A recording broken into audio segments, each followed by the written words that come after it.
Welcome to the fun and mentals of real estate. I'm your host, Angela Dillmon, and this is my wealth building partner, Glen at Gil Mortgage, right here in Chesterfield, Missouri. All right, so question of the day. Question of the day is, can I believe everything that I hear on the news? Can I believe everything? Well, I think everything you hear is wrong. Well, that's a bold statement. Everything. Okay, yeah, like everything you hear is wrong. Okay, when it comes to real estate, let me explain what I mean. Okay, Sure. So for instance, the predictions for this year for house appreciation, right? So my my house house is going is to go going up up. in value, or Right. is it going to go down in value? Well, you got Freddie Mac. They predicted like a 0.5% increase in home prices.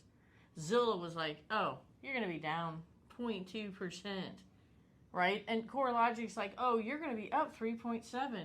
It's like, wow. Okay, who's right? Who's wrong, right? Yeah. And so everything you hear in the national news is about the nation as a whole. Yes. And Not about Missouri. It doesn't not apply about, right. locally. You've got to get into your local stats. Do not create a mindset based on national news. Now, sometimes we feel like, it happens on the West Coast and the East Coast and it's heading our way, but that's not always the case either, Not is it? always the case. We're kind of insulated a bit in the Midwest. We're just a little bit more stable. We don't have the highs or the lows that the coastal states have. So just because you see something happening doesn't always mean it's going to come with that much intensity into your area, especially if you're in the Midwest here like we are. So when I hear that inventory is going higher, demand is coming down on the news, that's probably what now we're experiencing right now. My sister's looking for a house, and that's certainly not what she's experienced. Yeah, well, there you go. All right, so locally, what is happening? Yeah. So locally here in St. Louis, is inventory going up or is it coming down? So this is super interesting. In single-family homes, we're actually down in inventory, almost 10%. And in condos, though, we're up 27% in inventory. Is that crazy? No, it's not crazy because what's going on in the condo market right now? Oh, wow. Well, turmoil. Yeah, so the insurance rates are skyrocketing and the monthly fees are starting to go up. So we are seeing a lot more condos come on the market, so that inventory is rising. But here's interesting. Even though the single-family market here in St. Louis, in the St. Louis Association of Realtor Service area, even though that inventory for single families is down slightly, it's actually just the average sale price has slipped about 1.2%. That's interesting. Yeah, for that singles. is. Singles. Because I'm still seeing people. But for condos, it's up 11%. So amazing. inventory up, average sale price up. And For I think the condos. perception, Is that crazy? It is crazy, but I think that maybe more people are putting their condos on the market because the HOA is making it unaffordable. It could be. And people are realizing for the first time in 35 years I've been selling, the condo market is just crazy. It's outpacing the single family market Still a big in demand. appreciation because of the baby boomers. So it's just a change in demand and buyer pool, and it's just really quite amazing what's happening there. So And maybe you got to dumb this down just for me because I think I got a handle on it, but maybe not. But when the inventory is down, that means the prices are up. yeah, when Right. it's supply and demand, Yes. right? Don't have enough supply. So Don't even overthink if, it, right? Yeah. Even if the inventory is up 26% for condos over last year, it's still lower than 2019. Here in St. Louis, we are still by far at least 33% down in inventory from 2019. That's amazing. We So are 33% that fewer houses for sale Yeah. 5 years ago than there are And for house now. prices are still climbing though. So here's what's interesting. National news is like, hey, house prices are coming down. The average price nationally is coming down. And I heard too on the news, demand is falling. Yeah. So, but what you do when you uncover that, when you really look into it, it's because a lot of homes in the South have come on that are lower prices. So if you look at the average price per square foot throughout the country, that's up. Okay? So it's the kind of homes that are coming on. Builders are starting to build smaller homes Yes. Yeah. and sell them for the same price. Right. Shrinkflation. Shrinkflation. Yes. Yes, shrinkflation. That's Yes, a it's great happening way in the to housing. say it. It's And happening so in my- housing actually is going up when they report the average sale price is going down. You can't believe what you hear on the national news. So housing and potato chips, Housing. both dealing with shrinkflation. Oh my gosh, that's very true. Yes, it is. And demand is not falling, is it? But I mean, this is interesting. The number of showings is kind of all over the map. Right. That's a great way to judge demand. How many Yes. people look at a house before it goes under contract? That is correct. And that's one thing I love about Angie. You're so analytical, and you have access to these statistics. Yeah. And I've heard you in front of people, and bringing these statistics out. I mean, it really proves where the market is. It's concrete. It's tangible. It's very analytical. As interest rates have risen and affordability has shrunk, Right. what we see happening is that the markets get spotty. Right. For your particular neighborhood and your particular price point, for instance, the 700 to a million price point, that was down in inventory 26% going through the first quarter of this year, and that was just skyrocketing.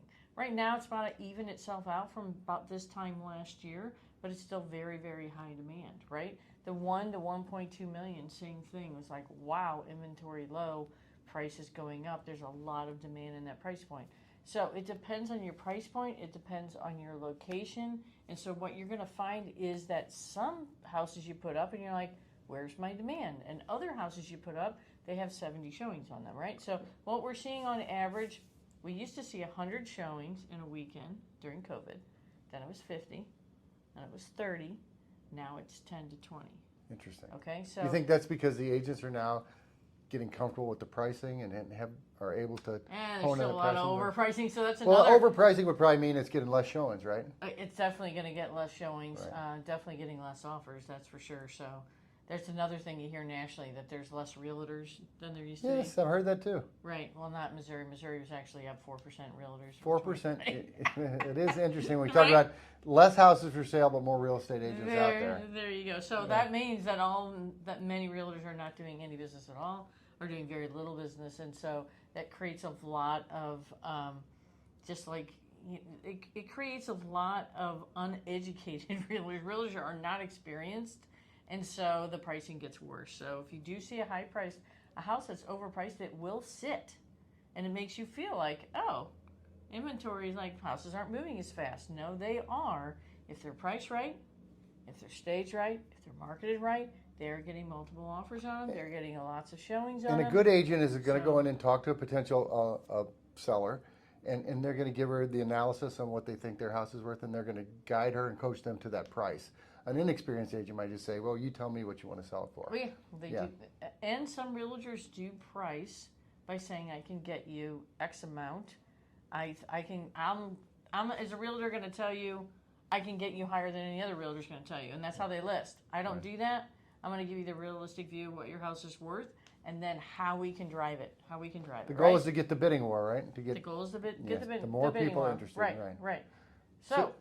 So one of the things else, and maybe I haven't heard this on the news, but just in the people in my sphere of influence, people that I talk to, they just say there's no houses for sale right now. Yeah, so we have the opposite it's a problem. perception, There's things right? like, hey, inventory's going up, and then other people are like, well, I can't find anything when I'm looking. And so, but houses are being sold every day. And here's what I told someone just the other day. They're like, oh, I don't want to put, they need to put their house up for sale to sell. Because in their case, they don't have a lot of resources in order to buy without selling. A lot of people do, and you should explore that. We talk about that all the time. Right, that you can buy before you sell. But in this case, she needs to sell first. And so what I told her is like, look, you found this perfect house, but you're not ready, right? Yes. And so here's 3 other houses that are just as good that you're not seeing. And so I'm like, if you get yourself in the position to be ready, you know what your house is worth, you know your timetable, you know what you want. Once you get completely ready, you talk to Glen, you get all your financing in order, then it takes us on average about 2 months to find what you're looking for. Somebody that's really motivated, they're going to find what they're looking for. When you're ready, we find it in 2 months. So even with this lower inventory, because we have other ways of finding things than just what's on. And you're not looking every day. You miss stuff. It comes on, goes off. Well, that's a great point, because I tell people this all the time. Just because you don't see a house for sale on when you got your search set up through Keller or HomeBot or whatever, doesn't mean there might not be another house for you out there. Yeah, because there's a there's lot of off-market sales stuff, going on. and I tell people to network. Right. Yeah, we're still selling most everything we have the first weekend. that's amazing. That's So a we're testament still to your hard and work we're still getting expertise. over asking. Okay, so in your local market, it's different. Everything you really truly hear is really truly wrong. Okay, so is the market going to crash? We really are in a different time because of our low inventory. Not even being able to return to the inventory levels of 2019. This is just incredibly low. Not only is it the inventory's low, but we've also went through a big change in mortgage underwriting. And when it crashed last time, basically if you could sign your name to a piece of paper and fog a mirror and prove that you were alive, you could get a home loan. That's not the case. The mortgages that people have now have been extremely vetted, okay? They've been underwritten on a whole nother level. Plus, people have a lot of equity in their house. Oh so my gosh, the equity people have in their houses right now, we're not seeing the foreclosures that we did back then. The people that were into this flipping and buying distressed property, that's not, it's out there to some degree, but not near like it was. Like 3% of the market right now. Yeah. It's that low. I mean, it's that incredibly low. So market crash, not really, because the inventory of the homes that just did not get built over the last 14 years just can't appear. And so that's why you see a lot of new construction going on. And it's why we're probably going to continue to rise in price. In Missouri so far this year, overall in the state, we're up 4.4%. So, you know, house prices are going to continue to rise due to low inventory. You just may have some tell you that you can get more than you actually can get. Overpricing doesn't work. And I do think, you know, there is an affordability that we're bumping up to with the higher interest rates, the higher sales price. But normally the market will correct that. Yeah, it's getting a little better. Yes. No, rates are getting a little better. Okay, so everything you hear on the national news does not apply to you. Please do not form your opinions about whether you can move, whether it's the right time to move. If you do wait for rates to come down, that's another one, right? I'll just wait for the rates to come down. And what's that going to do to our demand? What's going to do to demand? It's going to put more buyers in the buyer pool. It's going to create, you know, another little housing burst. And with no prepayment, we're going to see prices and with no prepayment penalty on a mortgage, there's no reason you buy now and you refinance if the rates come down. That's right. So don't wait until the buyer pool gets even bigger, and our inventory is still, you know, low. Yeah, the bottom line is there's a lot of misconception. There's still opportunity, and those of you that are waiting, you're just going to end up paying more. You're going to end up paying more. So join us next week when we talk about everything you hear is wrong when it comes to mortgage rates. Don't trust those mortgage rates. Okay. So we're here for you to help you build wealth, live your dream lifestyle, and leave legacies that matter. Well, till next week. I'm Glen Calvin with Guild Mortgage and Angela Dillmon with the Dillmon Group at Keller Williams Realty Chesterfield. Would you like to know how much cash is in your home? Would you like to know what that cash could do for you? Would you like to figure out how to pay off your home faster? Would you like to set up a private search where no one will try to bug you or sell you anything when you're searching for another home? I got an app for that. The Wealth Building app for your home. HomeBot. It's free. Click here.